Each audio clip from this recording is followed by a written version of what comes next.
இந்திய நிதி செய்திகள் 6 ஜூலை மாலை 6 மணி செய்தி அலைவரிசைக்கு வரவேற்கிறோம். இந்த செய்தி அலைவரிசையை உங்களுக்கு வழங்குவது இந்திய மற்றும் உலக சந்தைகளின் தாஜா செய்திகளுக்காக எங்களுடன் இருங்கள். சென்செக்ஸ் 521 புள்ளிகள் உயர்வு. நிஃப்டி 24,400க்கு மேல் முடிவு. திங்களன்று இந்திய பங்குச்சந்தை குறியீடுகள் உயர்வுடன் முடிந்தன.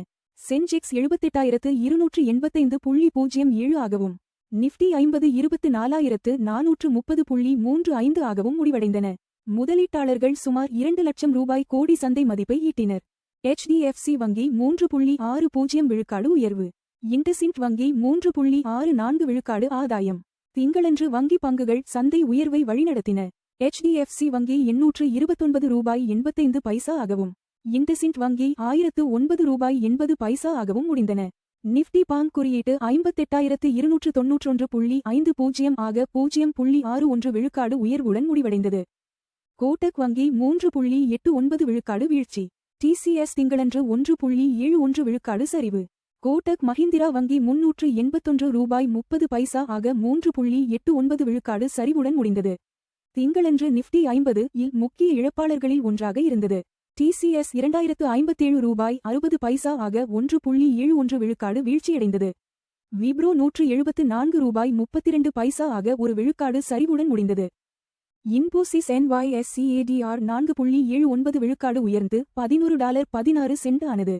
NYSEயில் இன்போசிஸ் ADR திங்களன்று 4.79 விழுக்காடு உயர்ந்து $11.16 ஆக முடிந்தது. NSEயில் இன்போசிஸ் 1042 ரூபாய் 20 பைசா ஆக 0.48 விழுக்காடு சரிவுடன் முடிந்தது. உள்நாட்டு மற்றும் வெளிநாட்டு முதலீட்டாளர் உணர்வுகளில் வேறுபாட்டை காட்டியது. ரூபாய் 3 வார தாழ்வான 95.39 ஆக டாலருக்கு எதிராக சரிந்தது. இந்திய ரூபாய் 3 வார தாழ்வை தொட்டு அமெரிக்க டாலருக்கு எதிராக 95.39 ஆக 0.14 விழுக்காடு சரிவுடன் முடிந்தது. வலுவான டாலர் மற்றும் NDF முதிர்வுகள் இந்த நாணய வீழ்ச்சிக்கு முக்கிய காரணங்களாக அமைந்தன. பஜாஜ் ஆட்டோ 2.57 விழுக்காடு ஆதாயம். மற்றும் திங்களன்று 2.05 விழுக்காடு உயர்வு. திங்களன்று வாகன பங்குகள் வலுவான உயர்வை பதிவு செய்தன. பஜாஜ் ஆட்டோ 10,036 ரூபாய் 50 பைசா ஆக 2.57 விழுக்காடு உயர்வுடன் முடிந்தது. மற்றும் 3201 ரூபாய் 20 பைசா ஆக 2.05 விழுக்காடு உயர்ந்தது. மாருதி சுசுகி 14,456 ரூபாய் ஆக 0.63 விழுக்காடு உயர்வுடன் முடிவடைந்தது. மார்ச் 2025 சரிவுக்கு பிறகு முன்னணி முதலீட்டாளர்களின் போர்ட்ஃபோலியோக்கள் மீட்சி. ஆஷிஷ் கசோலியா மற்றும் மதுசூதன் கேலா உட்பட முன்னணி முதலீட்டாளர்களின் போர்ட்ஃபோலியோக்கள் மார்ச் சரிவுக்கு பிறகு மீட்சி அடைந்தன.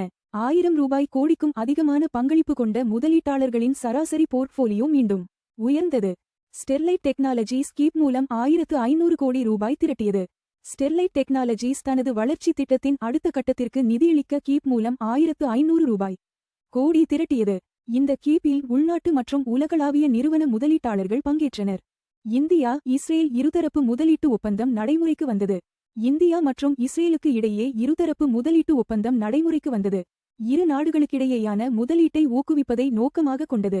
இந்த ஒப்பந்தம் முதலீட்டாளர்களுக்கு வலுவான சட்ட பாதுகாப்பை வழங்கும் என எதிர்பார்க்கப்படுகிறது. EasyJet பங்குகள் $7.30 பில்லியன் கேசில்லேக் ஒப்பந்தத்தில் 10 விழுக்காடு உயர்வு. EasyJet பங்குகள் சுமார் 10 விழுக்காடு உயர்ந்தன. விமான நிறுவனம் $7.30 பில்லியன் மதிப்பிலான கேசில்லே கையகப்படுத்தலுக்கு கொள்கை ஒப்பந்தம் செய்து கொண்டது. இந்த ஒப்பந்தம் இறுதியாகும் பட்சத்தில் சமீபத்திய ஆண்டுகளில் மிகப்பெரிய விமானத்துறை பரிவர்த்தனைகளில் ஒன்றாக இருக்கும். BSE சென்செக்ஸ் முக்கிய நகர்வுகள். சென்செக்ஸ் 78,285.07 நிரப்பட்ட மேல்நோக்கிய முக்கோண வடிவம் 0.67 விழுக்காடு. நிரப்பட்ட மேல்நோக்கிய முக்கோண வடிவம் 521 PTS. ரிலையன்ஸ் 1321.30 நிரப்பட்ட மேல்நோக்கிய முக்கோண வடிவம் 1.33 விழுக்காடு. TCS 2057.60 நிரப்பட்ட கீழ்நோக்கிய முக்கோண வடிவம் 1.71 விழுக்காடு.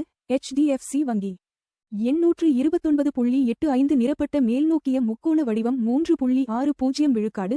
இன்போசிஸ் 1042.20 நிரப்பட்ட கீழ்நோக்கிய முக்கோண வடிவம் 0.48 விழுக்காடு.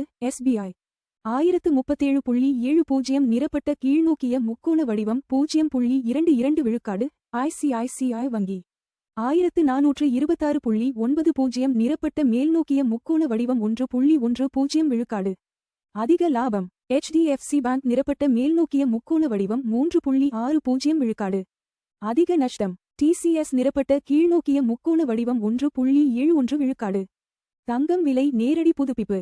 தங்கம் 4164.60 நிரப்பட்ட மேல்நோக்கிய முக்கோண வடிவம் 0 விழுக்காடு ஒரு ட்ராய் அவுன்ஸுக்கு தோராயமாக சமம் 1,27,726 ரூபாய் ஒரு 10 கிராம். தங்கம் விலை 0 விழுக்காடு உயர்ந்தது. முந்தைய முடிவு $4,164.60 இலிருந்து. தங்கம் விலைகள் உலக தேவை. டாலர் வலிமை மற்றும் பணவீக்க எதிர்பார்ப்புகளை பிரதிபலிக்கின்றன. கச்சா எண்ணெய் விலை நேரடி புதுப்பிப்பு. WTI கச்சா எண்ணெய் 68.63 நிரப்பட்ட மேல்நோக்கிய முக்கோண வடிவம் 0 விழுக்காடு ஒரு பேரலுக்கு வர்த்தகமாகிறது. எண்ணெய் விலை 0 விழுக்காடு உயர்ந்தது. முந்தைய முடிவு $68.63 இலிருந்து. கச்சா எண்ணெய் விலைகள் இந்தியாவின் எரிபொருள் செலவு மற்றும் பணவீக்கத்தை கணிசமாக பாதிக்கின்றன.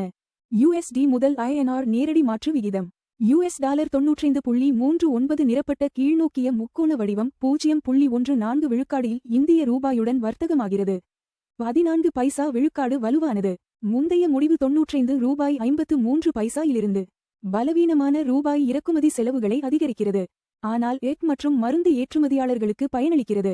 இந்திய நிதி செய்திகளை பார்த்ததற்கு நன்றி. தினமும் காலை மற்றும் மாலை 6 மணிக்கு எங்கள் செய்திகளை பார்த்துக் கொண்டே இருங்கள். லைக், ஷேர் மற்றும் சப்ஸ்கிரைப் செய்யுங்கள்.